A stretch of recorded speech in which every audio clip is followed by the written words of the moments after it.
Very good morning, dear students. Again, I am ready for you. This class is for class 9th and 10th. In the previous session, we have studied about the cell. Now, we are going to discuss which type of organelles are present in the cell, their structure and their function.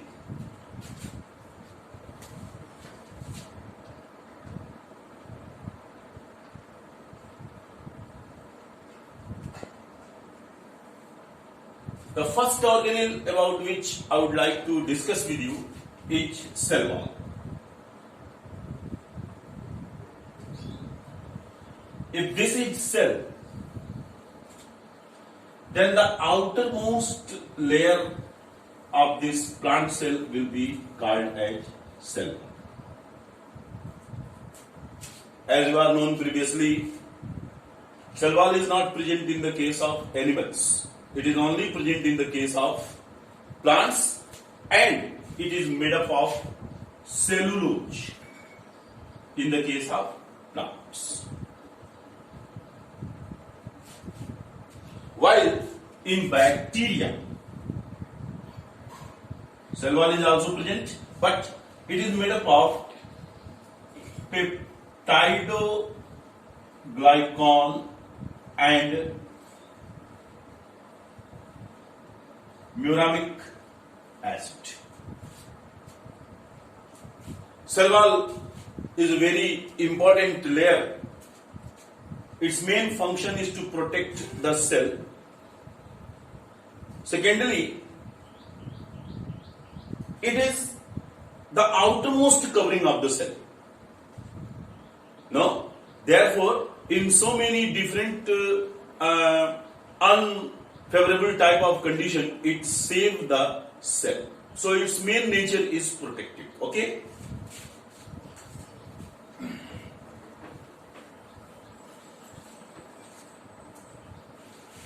Now I would like to discuss about the plasma membrane.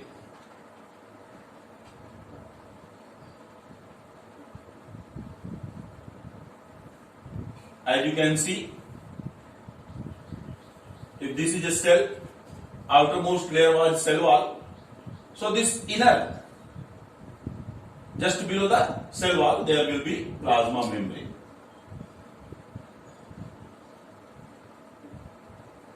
This will be plasma membrane. Plasma membrane, so location is clear. Now its nature, it is made up of proteins and lipid. Proteins and lipid. Suppose if there are the two layers of protein, so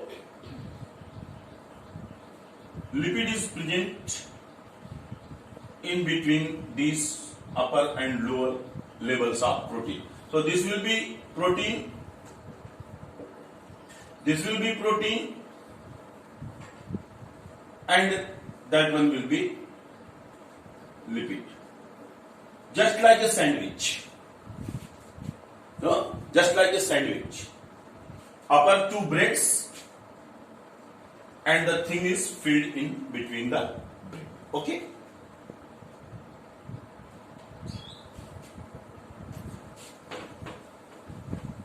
Once we came to know about the composition of the plasma membrane, now we are going to discuss about the function of the plasma membrane.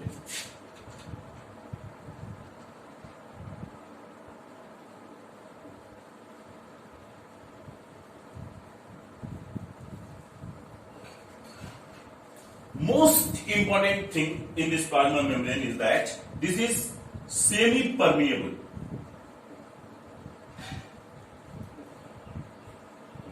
It means it doesn't allow all the substances from outside to pass through it. It allows only certain substances that can pass through it and can provide nutrition to the cell. Secondly, this plasma membrane is providing shape to the cell. We will discuss about this nature of semi-permeable membrane later in other chapter. The next thing that we are going to discuss here is the protoplasm.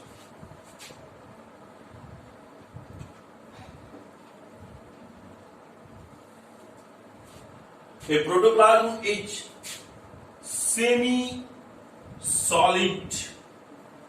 colloidal particles. These colloidal particles, why colloidal particles? Because these colloidal particles are something larger than a molecule. Okay? Semi-solid means, as you are knowing about gems and jellies, they are not completely liquid, not completely solid. Okay? So, there is a specific sol gel state in which it is interconvertible between these two stages, solid stage and gel stage. Okay? This protoplasm contains carbohydrate, protein, lipid, and many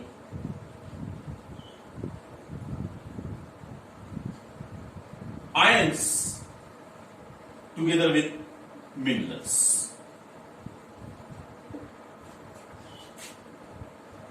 You think, suppose if this is cell, this was cell wall, this was plasma membrane,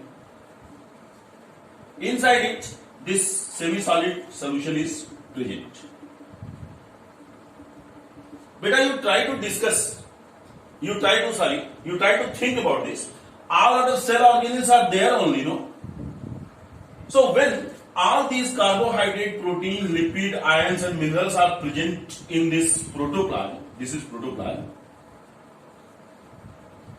So all the exchange of these important materials are taking place with the help of this protoplasm only.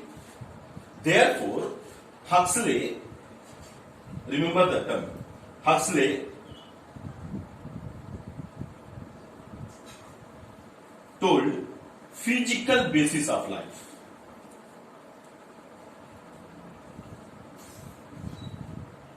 That was correct because if these things will not be present and there will be no exchange in between, then how the survival of a cell is possible? Therefore, the term told by Huxley that physical basis of life about the protoplasm is correct. So as you have seen, because of having that many minerals, ions, carbohydrate and many other nutritional things, this is providing nutrition to the cell. If someone is asking you about the function, no, so this is provide nutrition. Its main work. Okay? After these three cell organelles, what we have studied, it means plasma membrane, cell wall, and then protoplasm. I would like to tell you about the nucleus, the most important thing that is present in a cell. So we are going to discuss about the nucleus. Nucleus was discovered by Robert Brown.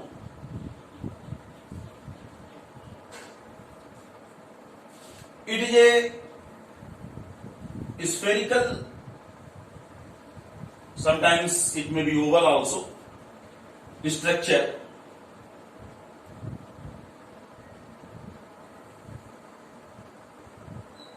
made up of double layers.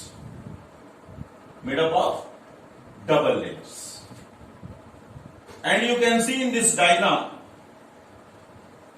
that these double layers are interrupted at several points, making gaps. These gaps are known as nuclear pores. Nuclear pores. The membrane that is surrounding this nucleus will be nuclear membrane. Inside the nuclear membrane, there will be nucleoplasm.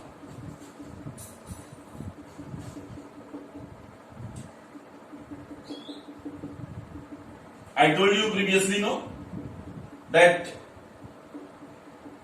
there will be exchange of materials from protoplasm in different cell organisms. For that purpose only, these nuclear pores are made. By that way, essential materials are being transferred inside the nucleus. Okay? This nucleus consists DNA. Nucleus consists DNA. Then proteins, lipids, ions like calcium, phosphorus, and all. And a small oval structure can be seen inside the nucleus.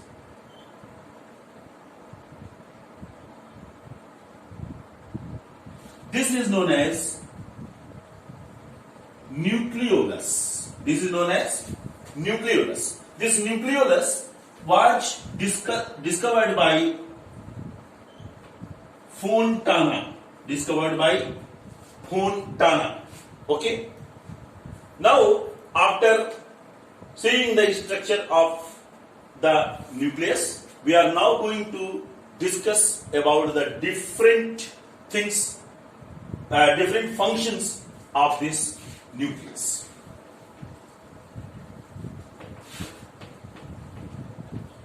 Nucleus is called master of cell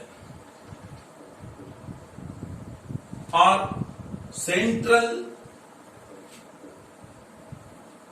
regulatory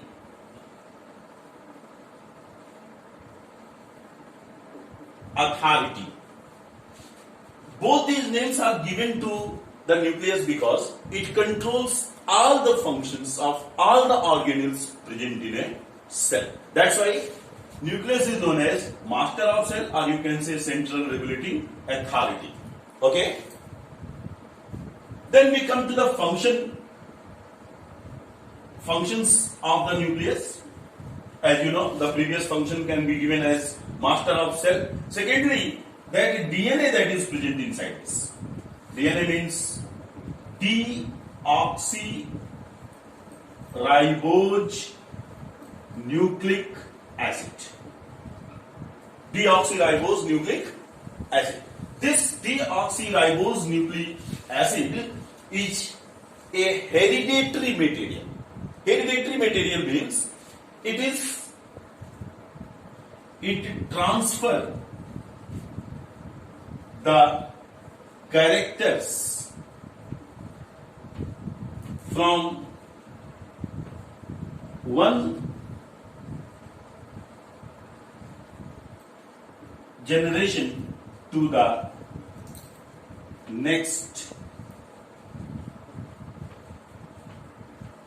generation. As you have seen that people are telling that for a newly born child, so many people are coming to see them, and they are telling his nose is just like his father, his eyes are just like his mother, and like that. So all these characters are being transferred from one individual to his progenies with the help of this DNA only. Okay? Clear?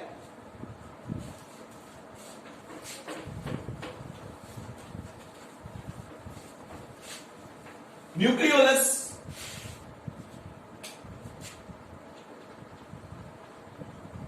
is enriched in RNA. Nucleolus is enriched in RNA, and the RNA is genetical. In some of the cases of viruses, it is also involved in the transfer of characters, and its another work is protein synthesis. Protein synthesis. So this was about the nucleus and the nucleolus that is present in the nucleus, their functions. I hope you are understanding the things. After that, if you see, this is the nucleus, no? This is the nucleus. This is the nucleus.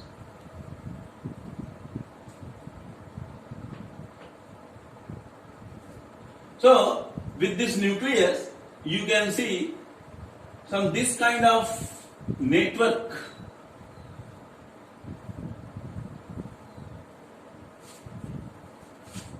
This kind of network. This network is known as endoplasmic reticulum. This endoplasmic reticulum is two types: smooth walled and rough walled.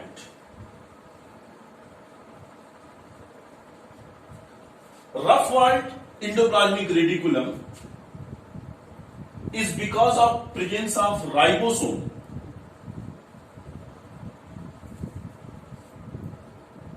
on their surface. Suppose if this is smooth walled and if this is rough walled, then this ribosome will be present as granules on the surface of the endoplasmic reticulum. Because of this only it is known as rough walled endoplasmic reticulum. Okay? Now we come to see the function of this endoplasmic reticulum.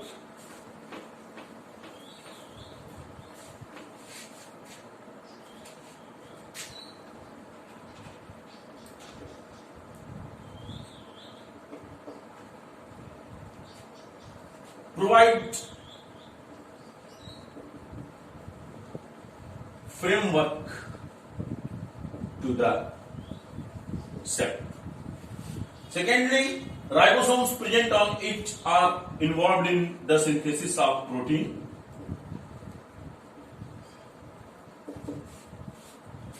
So this was the function of endoplasmic reticulum.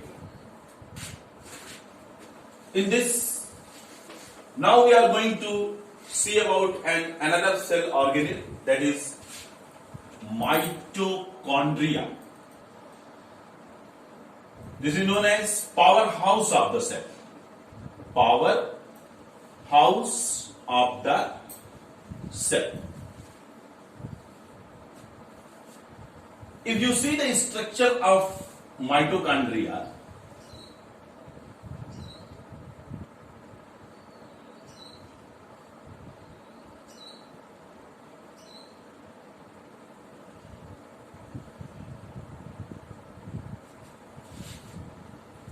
it also consists of two layers. Outer layer is continuous, but the inner layer is enfolded inside like finger-like projections, and these projections are called cristae. These projections are called cristae. Numerous alpine-like structures are present on this cristae. You can see numerous alpine-like structures are present in the cristae. Here,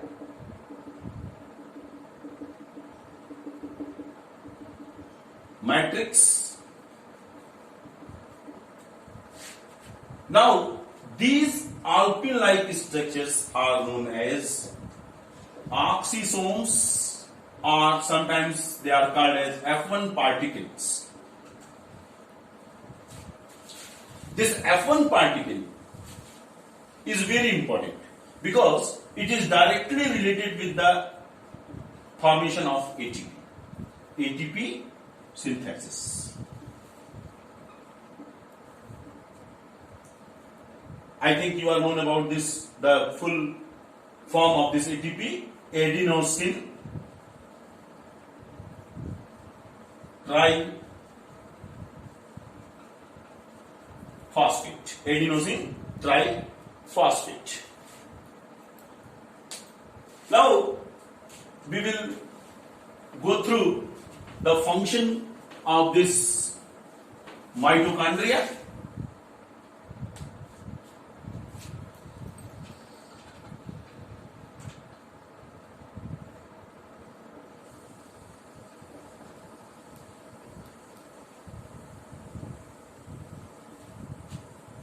Number one, it is powerhouse of the cell.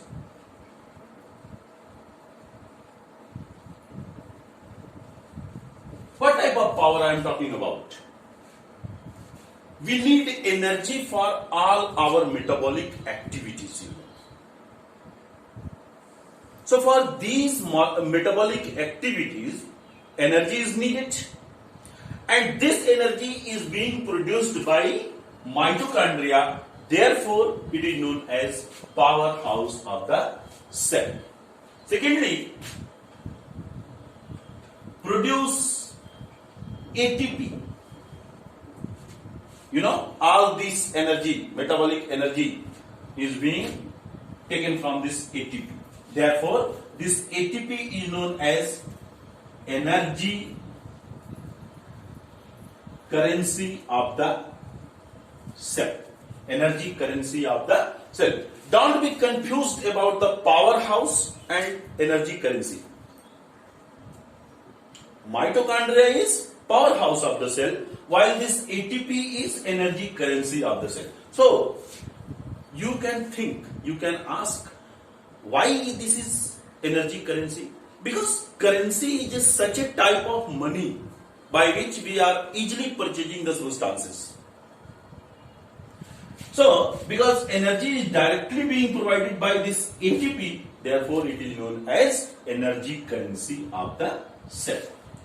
Dear students, today in this session we have studied about the several cell organelles like cell wall, plasma membrane, protoplasm, nucleus, mitochondria, and endoplasmic reticulum. In the next session, rest of the organelles will be discussed with you. Till then, thank you very much. Thank you for watching the video.